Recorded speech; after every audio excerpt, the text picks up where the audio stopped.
한 영혼을 천하보다 귀하게 여기시는 하나님, 많이 들어보신 표현이시죠? 성경의 큰 주제 가운데 하나입니다. 성경을 보면 그 한 영혼, 잃어버린 한 영혼을 위해서 정말 애틋하게 애절하게 찾으시는 하나님 아버지를 그리고 있는 말씀들이 얼마나 많습니까? 대표적인 그 비유, 잃어버린 양의 비유, 잃어버린 아들의 비유, 그 안에서 보여지는 한 영혼을 사랑하시는 하나님 아버지의 마음, 우리가 쉽게 읽을 수가 있죠. 누가복음 15장을 가보면 그 잃어버린 비유의 시리즈 가운데 잃어버린 양 말씀이 나옵니다. 4절에 이렇게 되어 있어요. 너희 중에 어떤 사람이 양 100마리가 있는데 그 중에 하나를 잃으면 99마리를 들여 두고 그 잃은 것을 찾아 내기까지 찾아다니지 아니하겠느냐. 한 영혼을 천하보다 귀하게 여기시는 그 하나님 아버지의 마음, 예수님의 마음을 보여주는 말씀입니다. 오늘 본문의 말씀도 마찬가지입니다. 오늘 말씀은 단순한 이적과 치유, 그 기적의 사건이 아닙니다. 이 말씀은 한 영혼의 구원을 위해, 한 영혼의 자유를 위해서 자신의 목숨을 전혀 아까워하지 않으신, 마다하지 않으신 예수님, 우리 주님에 관한 말씀입니다. 자, 왜? 어떤 연유로 이 말씀이 그 말씀이 되는 것일까? 차근차근 풀어나갈 텐데요. 우선 예수님이 만난 사람, 오늘 이 거라사인 그것을 우리가 살펴보려 하는데, 아시겠지만 여러분, 거라사라고 하는 말은 사람 이름이 아니라 지명입니다. 예수님께서 그 사역의 본거지로 계시던 그 갈릴리 지역, 그 갈릴리 호수 남단, 이 남동쪽에 떨어진 이방의 한 도시였습니다. 병행구절 마가복음 5장을 가보면 데가볼리라고 하는 데카, 열, 폴리스, 그러니까 10도시, 이방의 10도시 가운데 하나, 그게 바로 오늘 본문의 중심이 된 이 거라사라고 하는 이방 도시였습니다. 자, 그런데 예수님께서 이 거라사로 오시기 전에 본문 앞 사건을 우리가 살펴보면 한밤중에 엄청난 풍랑을 맞은 사건이 기록되어 있습니다.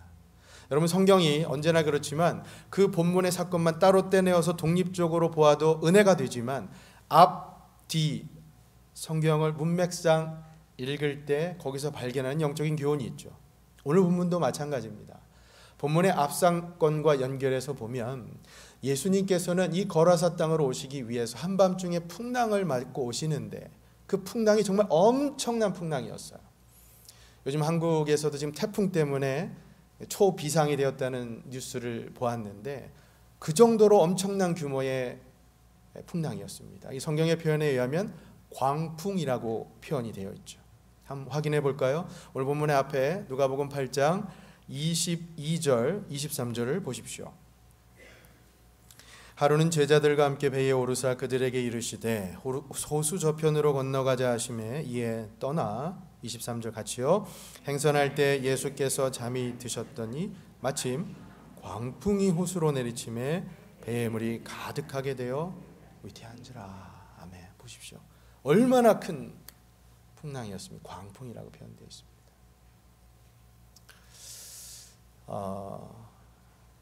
이제 가을에 다시 제가 소망의 어르신들부터 해서 우리 가정을 방문하는 신방을 지금 계획하고 있습니다. 자, 그런데 여러분, 제가 아무래도 목사이다 보니까 신방을 하다 보면 가끔 어떤 성도님들 신방 갈 때는 정말로 이 감사한 마음이 많이 들 때가 있는데, 그게 언제냐면 와, 이렇게 먼 데서부터 예배드리러 오시는구나, 그런 마음 들 때가 있어요. 정말 그러면 감사가 제 입에서 저절로 나올 때가 있어요. 여러분 아시지만 저희 교회 성도님들은 이 동서남북, 이 정말 원근각처에서 멀리서 오시는 성도님들 많으시잖아요. 그야말로 산 넘고 물 건너 그렇게 오시는 성도님들 많습니다. 근데 그런 성도님들 신방 갈 때 되면 와, 정말 대단하시다, 감사하다. 제가 왜 이렇게 신방 얘기를 하냐면요, 오늘 말씀을 어떤 한 목사님께 설교하시면서 예수님께서 이 거라사를 방문하는 이 모습을 예수님의 신방으로 표현하시더라고요. 제가 목사이다 보니까 그게 좀 공감이 되었어요. 예수님께서 지금 거라사의 한 귀신 들린 자를 신방 가신다. 근데 공감은 되었지만 따지고 보면 이 신방이 굉장히 쉽지 않은 신방입니다. 자기 목숨까지 걸어야만 했던 위험한 신방이었어요. 봉독해서 아시겠지만 여러분, 예수님과 제자들이 맞이한 이 광풍이라고 하는 건요, 목숨을 위태롭게 할 만한 엄청난 규모였어요. 다시 말해서 예수님께서는 목숨을 걸고 그 거라사의 광인을 찾아 만나 주셨다라고 하는 것입니다. 거친 풍랑, 그 광풍을 뚫고 거라사의 그 광인, 그를 온전하게 하시기 위해서 자신의 목숨을 전혀 아까워하지 않고 목숨 거시면서 지금 거라사 땅으로 가셨다는 것이죠. 근데요, 주목할 것이 있어요. 여기서 은혜가 되는 것은 그렇게 어렵사리 도달했던 이 거라사 땅에서 예수님께서 하신 일, 오늘 본문 말씀을 보면 오로지 거라사의 이 광인을 고치신 것 외에 다른 일은 기록되어 있지 않습니다. 여러분, 왜 이게 은혜가 되느냐? 예수님께서 거라사 땅으로 가신 유일한 목적은 바로 귀신 들린 사람, 그 한 영혼을 만나주시고 구원하시기 위해서 가셨다라고 하는 것이죠. 한 영혼을 위해서요. 여러분과 저에게도 동일한 그 한 영혼, 천하보다 귀한 한 영혼, 우리를 위해 십자가 지신 예수님, 오늘 말씀 가운데 우리가 발견해 낼 수가 있다라고 하는 것입니다. 여러분, 오늘 보면 찬찬히 한번 읽어보십시오. 예수님께서 거라사 이 광인, 이 귀신 들린 자 고치신 후에 그저 호련히 타고 오셨던 배를 다시 타고 돌아가십니다. 아무 일 하셨다는, 다른 일 하셨다는 말이 없어요. 그 먼 길을 이 한 영혼에게 자유를 주시기 위해서 목숨까지 걸면서 찾아가셨다는 것입니다. 우리 청년들에게는 제가 이 영화 예제를 드니까 잘 이해를 하시는데 우리 어르신들은 어떠실까 모르겠어요. 아마도 들어보신 분 또 직접 보신 분도 계실 것 같은데 라이언 일병 구하기라는 영화가 있습니다. 들어보셨어요? 감독이 그 유명한 스티븐 스필버그 감독입니다.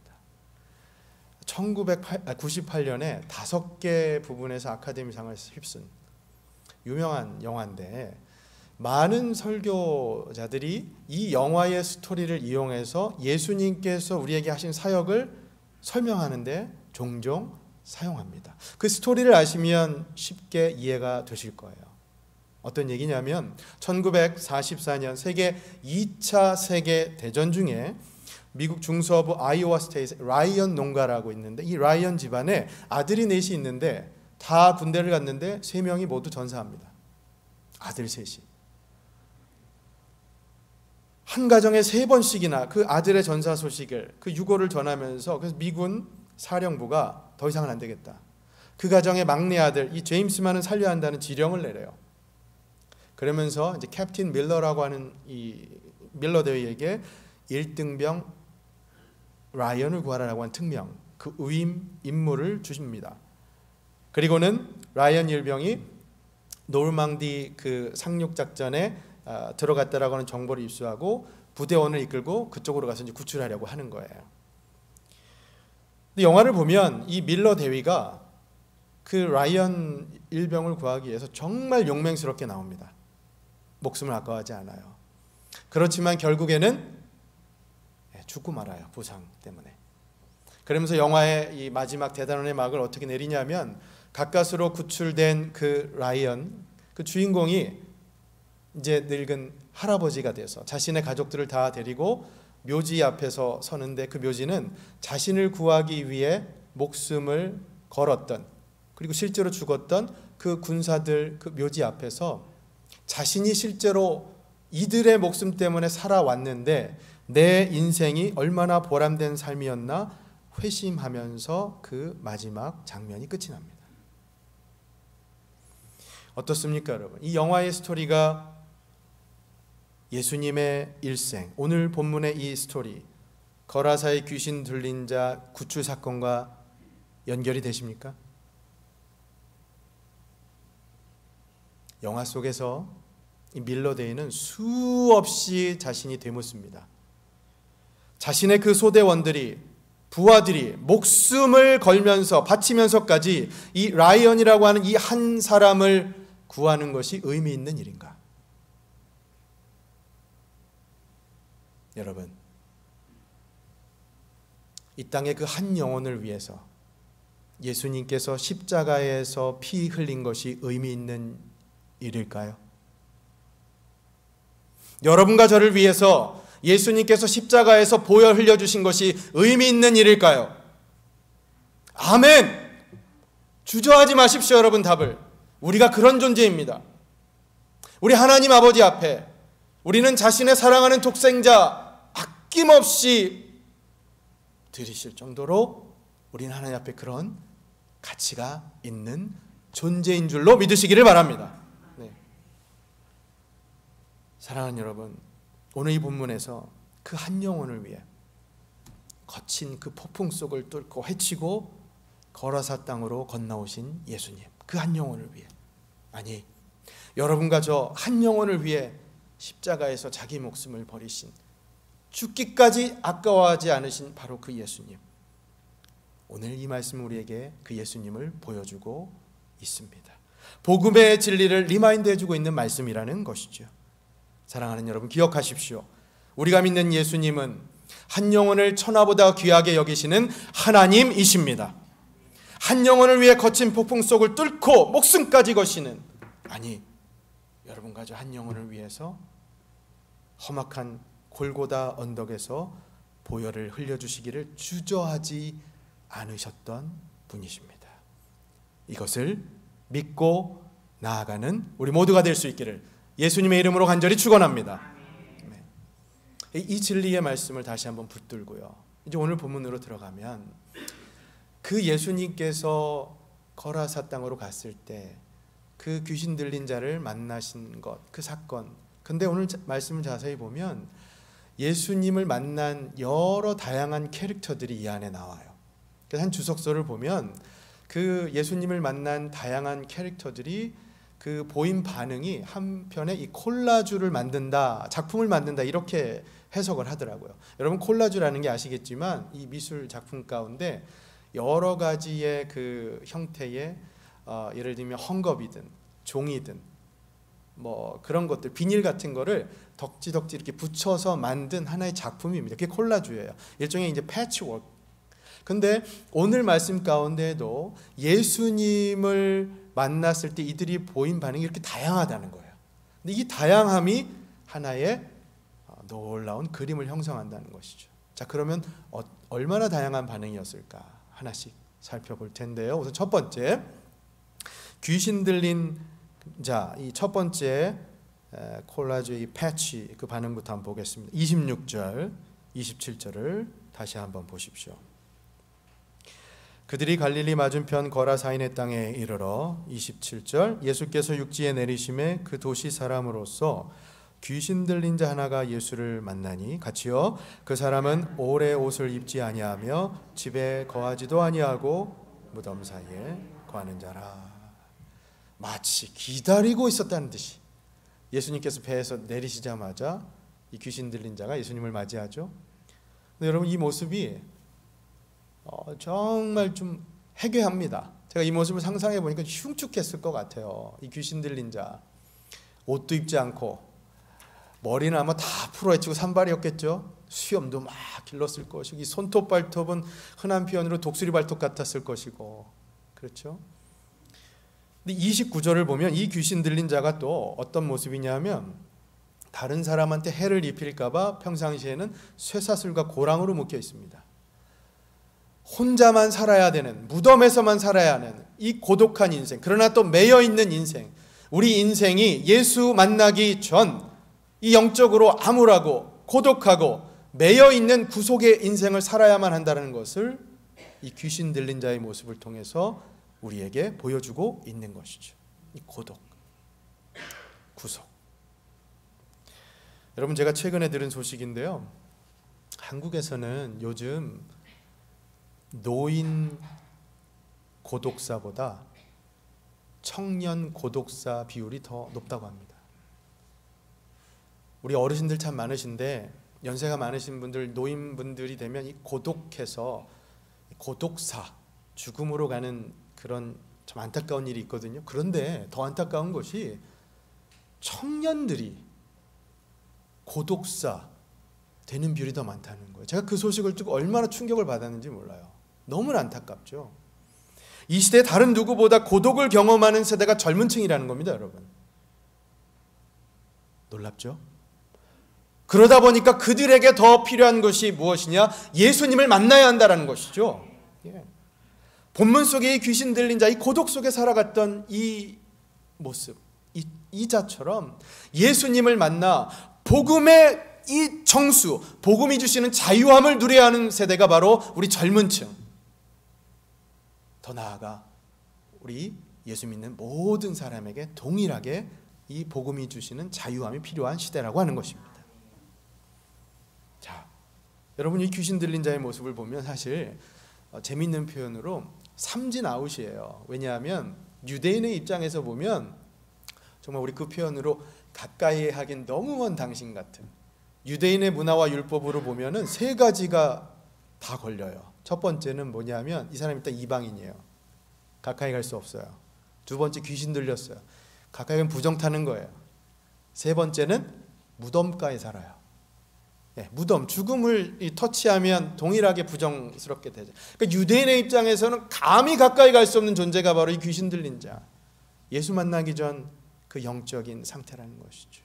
하지만 여러분, 놀라운 것이 예수님께서 유대인으로 태어나 유대인으로 자라신 그 예수님께서는 이 귀신 들린 자를 먼저 찾아가 만나 주셨다라고 하는 것입니다. 여러분, 여기에 은혜가 있는 것이죠. 여기에요. 자, 그 다음 두 번째 캐릭터를 한번 보죠. 이번에는 귀신을 한번 보겠습니다. 30절 같이 읽습니다. 시작. 예수께서 내 이름이 무엇이냐 물으신즉 이르되 군대라 하니 이는 많은 귀신이 들렸습니다. 귀신 이름이 뭐라고요? 군대입니다. 이 원어로 보면 레기온이라는 말인데 들어보셨겠지만 이 로마식 군대, 당시에 최강 국가의 최고로 힘센 군대가 로마 군대 아닙니까? 로마 군대에서 대략 6,000명 정도의 사이즈가 이 레기온이에요. 그러니까 지금 군대라고 하는 이 귀신들이 엄청나게 지금 이 안에, 이 사람 안에 들어가 있다는 것이죠. 한 마리가 아니에요. 6,000마리, 어마어마합니다. 그러니까 귀신이 들려도 아주 엄청나게 센 귀신이 들렸다는 거예요. 그렇죠? 근데 여러분, 우리가 잘 아는 C.S. 루이스라고 하는 분이요, 뭐라고 얘기를 했냐면 자신이 예수 만나기 전, 예수 믿기 전 상태를 이 군대라는 용어를 사용해서 표현합니다. 한번 들어보시겠어요? 회심하기 전 나의 상태는 온갖 욕망의 정글, 야망의 아수라장, 두려움의 온상, 이렇듯 내 이름은 군대였다. 여러분, 이 의미를 아시겠죠? 예수 만나기 전 우리의 모습이 이 군대, 그런 모습이라는 것입니다. 온갖 영적으로 타락한 그 잔상들, 우리 시면의 깊은 곳에서부터 그 나락에 허우적대는, 죄의 나락에 허우적대는 그 모습들, 한두 가지가 아닌 그런 군대와 같은 모든 영적인 암울함들이 우리 속에서 우리를 붙잡고 있는 모습, 그것이 바로 예수 만나기 전 우리의 모습이라는 것이죠. 하지만 예수님을 만난 이후 우리는 해방된다는 것입니다. 자유함을 누린다는 것입니다. 오늘 이 말씀이 우리에게 그것을 일깨워 주고 있는 것이죠. 사랑하는 여러분, 지금 여러분과 저는 예수님 만난 후 예수님께서 주시는 자유함을 누리며 살아가는 존재들입니다. 그렇습니다. 귀신 들린 자가 그것을 우리에게 보여주고 있는 것이죠. 자, 이 군대 귀신 들린 자가 재미있는 말을 하나 해요. 한번 성경을 다시 보십시오. 28절 같이 읽습니다. 시작. 예수를 보고 부르짖으며 그 앞에 엎드려 큰 소리로 불러 이르되 지극히 높으신 하나님의 아들 예수여, 당신이 나와 무슨 상관이 있나이까? 당신께 구하오니 나를 괴롭게 하지 마옵소서. 신기합니다. 귀신도 예수님을 제대로 알고 있죠. 제대로 알고 있어요. 지극히 높으신 하나님의 아들 예수여. 그리고는 예수님 앞에 엎드립니다. 여기까지만 보면 아주 정상적인 너무나 바람직한 신자의 모습이죠. 근데 여러분, 그 다음 말이 받아들일 수 없는 말입니다. 뭐라고 얘기하죠? 나와 당신 무슨 상관이 있습니까? 여러분, 이 헬라의 관용적인 표현이에요. 이게 무슨 뜻이냐면 나와 당신이 무슨 상관이 있습니까? 이거는 나 그냥 냅두세요, 이런 뜻입니다. 뭔 상관이요 당신이? 그냥 놔두시오, 이런 뜻이라는 말입니다. 그러니 여러분, 이 귀신이 보인 반응은 예수님이 누구신지는 알고 있었지만, 예수님을 아는 지식은 있었지만 예수님을 믿는 믿음은 없는 불신자의 모습과 다름이 없다라는 것이죠. 여러분, 우리가 살아가는 모습이 이런 모습이 아니지 않습니까? 우리는 예수님을 믿는 지식에 더해서 예수님을 믿는 믿음으로 살아가는 존재들입니다. 그러니까 이 말씀을 통해 우리가 얻는 교훈이 무엇이겠어요, 여러분? 사랑하는 여러분, 지극히 높으신 하나님의 아들 예수여, 거기서 그치지 마시고, 그렇기 때문에 주님, 저는 주님과 더 상관하고 싶습니다. 저는 주님과 더 가까이 친밀하게 교제하고 싶습니다. 그런 신앙의 고백을 올려드리며 살아가는 우리 모두가 될 수 있기를 진심으로 축복합니다. 여기서 우리가 그 교훈을 얻을 수가 있는 것이죠. 자, 그럼 결과적으로 귀신이 어떻게 됐을까요? 우리 그 다음 말씀 31절을 한번 보십시오. 31절. 무적행으로 들어가라 하지 마시기를 간구하더니 32절. 마침 그곳에 많은 돼지떼가 산에서 먹고 있는지라 귀신들이 그 돼지에게로 들어가게 허락하심을 간구하니 이에 허락하시니. 33절 같이요.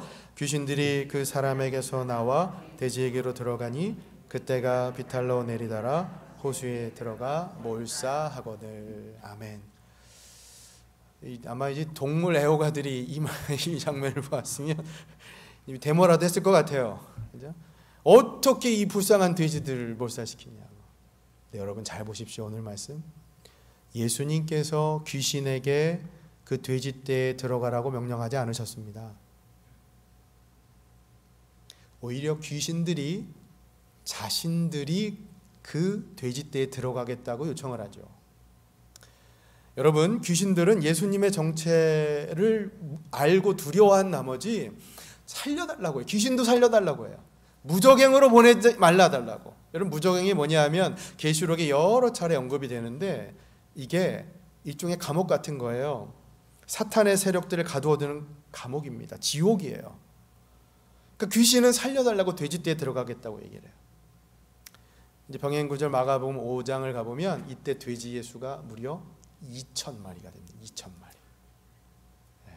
그렇게 기록이 되어 있어요. 자, 그렇다면 귀신이 나간 후 귀신 들린 자는 어떻게 됐을까요? 자, 오늘 우리가 관심을 가져야 될 대상이 바로 이 사람 아닙니까? 자, 35절을 보십시오. 35절 같이 읽습니다. 시작. 사람들이 그 이루어진 일을 보러 나와서 예수께 이르러 귀신 나간 사람이 옷을 입고 정신이 온전하여 예수의 발치에 앉아 있는 것을 보고 두려워하고. 와, 할렐루야. 너무나 달라진 모습이죠. 여러분, 아까 그 귀신 들린 자의 모습 기억하지 않습니까?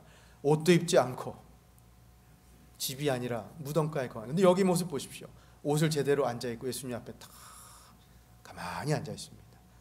여러분, 이것이 바로 예수님 만난 후 살아가는 자의 모습입니다. 귀신 들린 자는요, 매여 있는 자예요. 그 본래 뜻이 귀신 들렸다라고 하는 것은 귀신의 장악되어 귀신의 지배 아래 살아간다는 뜻입니다. 그러나 예수님 만난 후 우리는 귀신의 지배하에 살아가는 것이 아니라 예수님의 다스림, 성령의 지배하에 살아가는 존재임을 믿으시기를 바랍니다. 그러니 여러분, 예수 안에서 우리는, 예수님 만난 사람은 그 인생이 자유함을 얻는 것이죠. 얽매인 것이 아니라, 묶인 것이 아니라 해방을 누리며 살아가는 존재들입니다. 성경이 그것을 여러 곳에서 증거하고 있지 않습니까? 자, 몇 곳을 한번 찾아보고 말씀을 봉독해 보죠. 대표적으로 로마서 말씀을 보시면 6장 6절 말씀을 같이 한번 읽습니다. 시작. 우리가 알거니와 우리의 옛사람이 예수와 함께 십자가에 못 박힌 것은 죄의 몸이 죽어 다시는 우리가 죄에게 종노릇하지 아니하려 함이니. 아멘. 여러분, 우리의 옛사람은 죽었습니다. 더 이상 우리는 죄의 종노릇하지 않습니다. 성경은 분명히 우리에게 말씀합니다. 자, 그런가 하면 로마서 8장 21절 말씀도 같이 한번 봉독하죠. 그 다음 말씀 시작.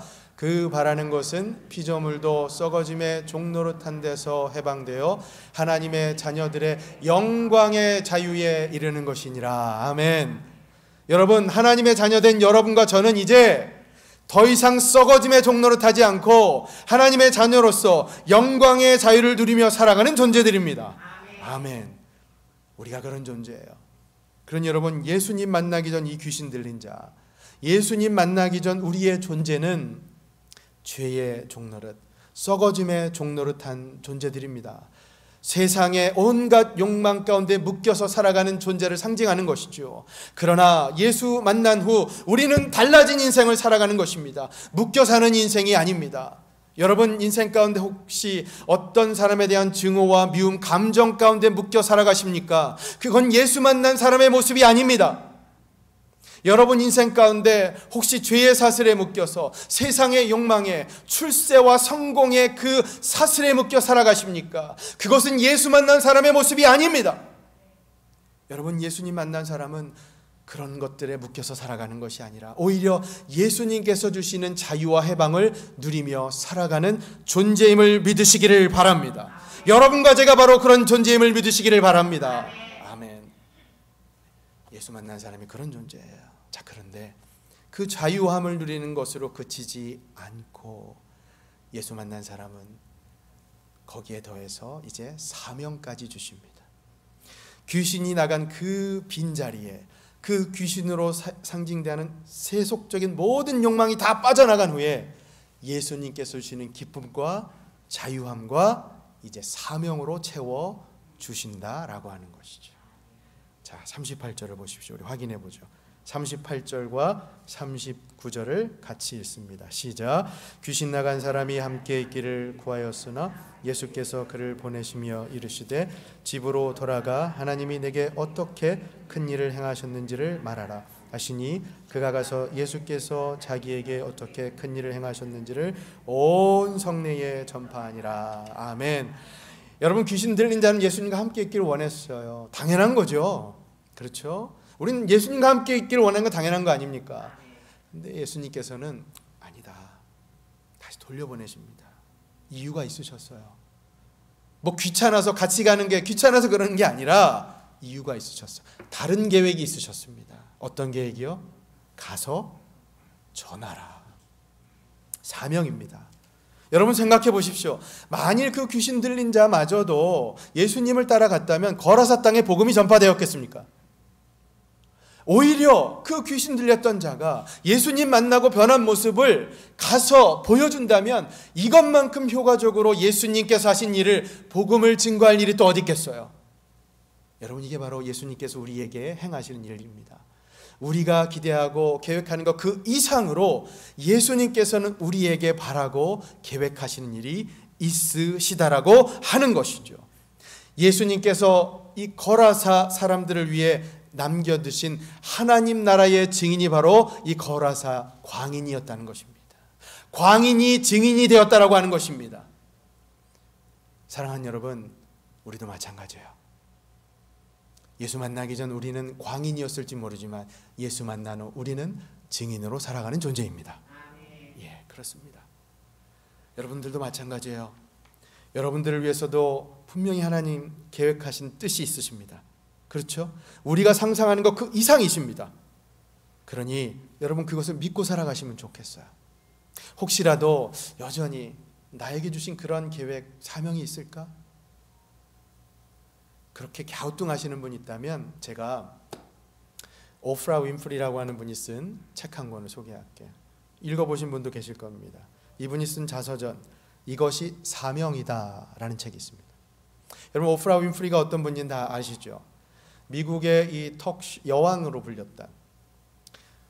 그렇지만 이분의 삶을 한 번쯤은 들어보셨을까? 얼마나 기구한 불쌍한 삶을 삽니까? 사생아로 태어나죠. 9살 때 그만 친삼촌한테 성폭행을 당합니다. 14살 때 임신하는 경험을, 정말로 모든 생의 악조건을 다 경험하지만 그걸 극복하고 미국을 움직이는 가장 영향력 있는 인물 100명 가운데 한 명으로 뽑힌, 그럴 수 있었던 원동력이 무엇인가? 그녀의 삶의 원동력, 이 자서전에서 밝히고 있는 원동력은 남들에게는 그저 고통으로 여겨질 수밖에 없는 이 슬픔, 가난, 아픔이 오히려 자신에게는 하나님께서 주신 사명으로 여겼기 때문에 살아갈 수 있었다고 얘기를 합니다. 여러분, 4가지의 사명을 이 책에서 밝혀요. 저는 이 4가지 사명이 아마 여러분들 살아가는 사명 가운데 하나일 수 있을 것 같아요. 한번 들어보십시오. 첫 번째, 남보다 더 가졌다는 것은 축복이 아니라 사명이다. 우리는 보통 생각하죠. 나는 남보다 가진 게 적다라고. 근데 간혹 하나님께서 은혜를 생각하면 남보다 가진 축복이 내가 그래도 좀 있다라고 생각하시는 분들, 여러분 기억하십시오. 그것은 축복으로 그치는 것이 아니라 다른 사람을 섬길 수 있는 사명의 길의 시작입니다. 자, 두 번째, 남보다 아파하는 것이 있다면 그것은 고통이 아니라 사명이다. 왜냐하면 내가 아파봤기 때문에 이제 아픈 사람을 위해서 그 사람을 섬기며 살아갈 수 있다는 것입니다. 그러니까 이것이 곧 고통이 아니라 사명이 될 수 있다라고 하는 것이죠. 여러분, 혹시 고통을, 남들이 겪지 않은 그 아픔을 겪으신 분 계십니까? 그것이 사명이 되실 수가 있습니다. 자, 세 번째, 남보다 설레는 꿈이 있다면 그것은 망상이 아니라 사명이다. 여러분, 꿈이 있으십니까? 하나님께 주신 비전이 있으십니까? 그렇다면 그것이 여러분을 살아가게 하는 원동력, 사명이 될 수가 있습니다. 기억하십시오. 자, 마지막으로 4번째, 남보다 부담되는 어떤 것이 지금 내게 있다면 그것이 사명이다. 여러분, 오늘 말씀을 들으면서 혹시 여러분 마음 가운데 주시는 거룩한 부담이 있으십니까? 내가 뭘 하면서 살아야겠구나. 그 부담이 곧 여러분의 사명이 되실 수가 있다고 하는 것입니다. 여러분, 그 부담을 부담으로만 느끼지 마십시오. 하나님 나라를 위해, 하나님 영광을 위해 살아가는 하나님께서 여러분에게 주신 사명이 될 수 있습니다. 자, 왜 부담이 사명이 되는가? 오늘 본문을 통해서 다시 한번 설명드릴게요. 여러분, 그거 아세요? 오늘 본문을 보시면 이 예수님 만난 거라사인은 귀신 들린 자 말고 또 있습니다. 누군지 아시겠어요? 바로 그 거라사 마을 사람들입니다. 자, 그럼 그들이 예수님을 만난 후 보인 반응이 어떤 건지 기억하십니까? 자, 37절을 보십시오. 37절 같이 읽습니다. 시작. 거라사인의 땅 근방 모든 백성이 크게 두려워하여 예수께 떠나가기를 구하더라. 아멘. 거기까지. 너무나 다른 반응이죠. 여러분, 예수님께서는 귀신을 추방하셨지만 마을 사람들은 오히려 예수님을 추방하고 있습니다. 그들이 보여야 할 당연한 반응은 예수님께 감사하거나 찬양하거나 자기들과 같이 있어달라고 요청해야 그 가운데 하나이어야 하는데, 그들은 오히려 두려워한 나머지 예수님 떠나가달라고 말씀하고 있어요. 지극히 비정상적으로 보였던 그 귀신 들린 자가 예수님을 만나 정상으로 바뀐 반면에 지극히 정상으로 보였던 이 마을 사람들은 오히려 예수님을 만난 후 떠나달라는 비정상적인 반응을 보이고 있습니다. 여러분, 지금 우리는 어떤 모습입니까? 예수님을 만나신 여러분과 저의 모습은 어떻습니까? 예수님 잠깐만요. 조금만요. 제가 이렇게 살아야 하는 건 알아요. 제가 복음 전해야만 사는 건 알아요. 제가 사랑하며 살아야 하는 건 알아요. 제자로 살아야 하는 건 알아요. 제가 거룩하게 살아야 하는 건 알아요. 잠깐만요. 그런 부담이 혹시 여러분 마음 가운데 있으십니까? 그 부담이 여러분에게 주신 사명입니다. 여러분, 그 사명을 붙들고 하루하루 살아가시는 것이 하나님께서 지금 여러분에게 바라고 원하시는 일이십니다. 부담을 부담으로만 느끼지 마시고 그 부담이 하나님께서 주신 사명으로 알고 하루하루 사명으로 살아가는 여러분과 제가 될 수 있기를 예수님의 이름으로 간절히 축원합니다. 여러분, 예수님 만난 자가 누리는 것은 치유함과 자유함을 넘어 사명입니다. 우리에게 주신 사명이 분명히 있어요. 자, 그래서 결론적으로요, 우리 교훈을 한번 스크린에 띄워주시겠습니까? 오늘 교훈은 이겁니다. 같이 한번 읽죠. 시작. 예수님 만난 사람은 자유를 넘어 사명으로 살아가는 사람입니다. 예, 아멘. 여러분, 그 마을 사람들은 왜 예수님을 거부했을 것 같으세요? 손해봐서요. 맞습니다. 돼지 2,000마리가 죽었는데 예수님 가까이 있으면 더 피해가 올 것 같잖아요. 그게 두려웠죠. 유진 피러슨이라고 하는 목사님이 쓴 메시지 성경을 보면 그걸 어떻게 해석하냐면 그들이 변화되는 걸 두려워했기 때문이라고 합니다. 그 변화, 예수님으로 인해 생기는 변화를 두려워한 것이에요. 여러분, 예수님 만난 사람은 변화를 당연히 겪는 겁니다. 예수님 만나며 살아가는 여러분과 저의 인생 가운데는요, 변화는 당연한 겁니다. 그 변화를 두려워하지 마십시오. 오히려 그 변화가 부담이 우리가 살아가는 사명이요, 우리 삶의 원동력이 될 수가 있습니다. 오프라 윈프리가 말한 그 마지막 4번째 사명이에요. 우리 삶의 원동력입니다. 사랑하는 여러분, 예수 믿는 사람은 사명자입니다. 여러분들은 이미 사명자입니다. 예수님 만나고 사명 없이 사는 사람은 없습니다. 본문 속에 귀신 들린 자를 보십시오.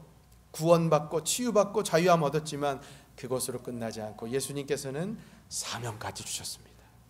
우리에게도 마찬가지시죠.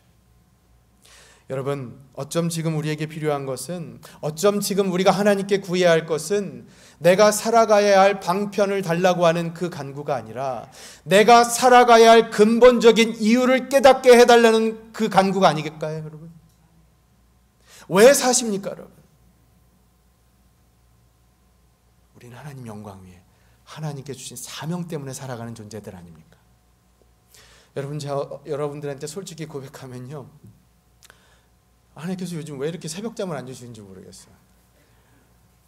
뭐 1시고 2시고 뭐 3시고 4시고. 근데 그럴 때마다 제가 생각하는 건, 그래, 잠을 주실 땐 잘하는 것이고 일찍 깨우실 땐 기도하라는 것이겠지 하면서 기도하는데, 근데 그 기도 가운데 늘 저에게 기도하시도록 하시는 것이, 너 왜 사느냐?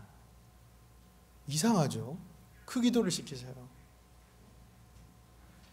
네가 지금 왜 필라델피아에 있는지 아느냐?